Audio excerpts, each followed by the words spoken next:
ఆర్యుని వృత్తాంతము. వశిష్ఠుల వారి మనవడు పరాశరుడు. అతడు శక్తి అదృశ్యవంతి కుమారుడు.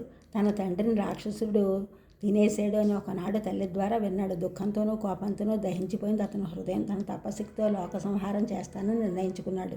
చంపినవాడు రాక్షసుడు. ఇందులో లోకం తప్పే ఉంది అన్నారు తాతగారైన వశిష్ఠుల వారు. వేదాల్లో ఉంది కదా, నీలాగా ఔర్యుడు తొందరపడ్డాడు అని అతని కథ చెప్పడం మొదలుపెట్టారు. అది వింటే నువ్వు చేయవలసింది ఏమిటో నీకు బోధపడుతుంది అన్నారు.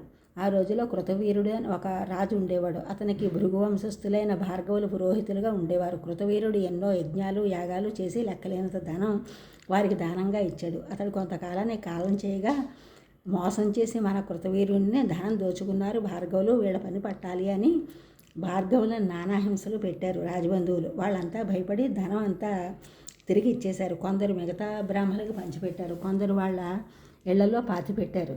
రాజబంధువులు కొందరు ఇళ్లకు వెళ్ళి తవ్వగా ధనం కనిపించింది. అందరి ఇళ్ళు తవ్వడం మొదలుపెట్టారు. ఒక భార్గవుడు అన్నవాడు లేకుండా నరికేశారు. వాళ్ళ భార్యల్ని గర్భస్థ శిశువులతో సహా సంహరించారు. కొందరు హిమాలయాలకు పారిపోయారు. అందులో ఒక ఆమె గర్భం తన ఊరులో దాచింది. ఆమె పేరు ఋషి. అది తెలిసి భేదించడం కోసం పరిగెత్తారు రాజబంధువులు. వాళ్ళు వచ్చేసరికి తొడలలోంచి కుమారుడు కలిగాడు. ఊరులోంచి పుట్టాడు కనుక ఔర్యుడు అయ్యాడు.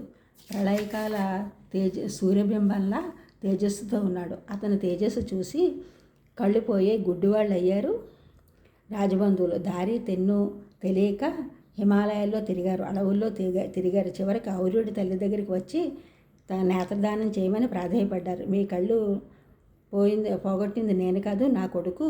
వాడిని వెళ్ళి అడగండి. తపోనిధి వాడు. నా తొడలో 100 ఏళ్ళు పెరిగాడు. వేదాలు క్షుణ్ణంగా అభ్యసించాడు. వాడిని ప్రార్థించండి. కనికరించినా కడతీర్చినా వాడే అని చెప్పింది. వెళ్ళి ఔర్యుడి ముందర సాగిలపడ్డారు.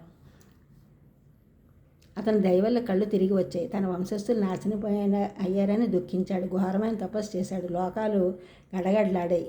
పితృదేవతలు వచ్చి నీ తపప్రభావాన లోకాలు భయపడుతున్నాయి, శాంతించు. మేమేదో చేతకాని వాళ్ళమై రాజబంధువుల చేత శ్రమపడలేదు. తపప్రభావం వల్ల మా ఆయుర్దాయం పెరిగింది. ధనం అనే నెపంతో రాజబంధువులతో రభస తెచ్చుకుని మేము ప్రాణాలు వదిలాం అని చెప్పారు.